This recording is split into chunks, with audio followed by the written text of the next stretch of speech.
Surat suara pemilihan umum kepala daerah atau Pilkada Lampung Tengah siap didistribusikan.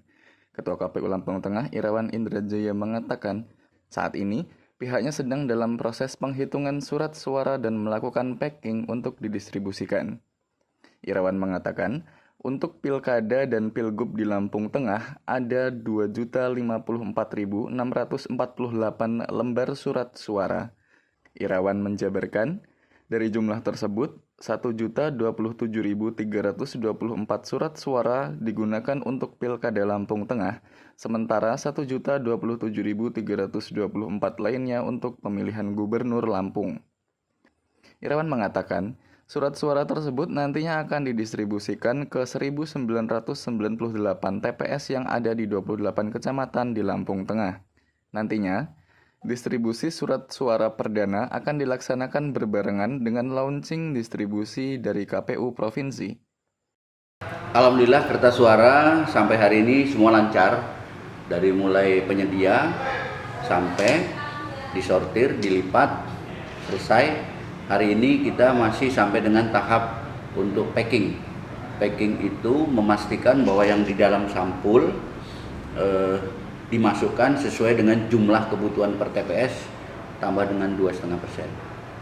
Kertas suara sebelum tambahan 2.000 itu 10.27.324. Jadi 1.227.324 lembar itu untuk bupati dan wakil bupati. Dikali 2 karena dengan gubernur. Nah, kemudian ditambah dengan 2.000 PSU yang untuk Lampung Tengah ada di gudang, yang untuk gubernur itu ada di provinsi. 10.27.324 itu sudah termasuk 2,5% tiap TPS.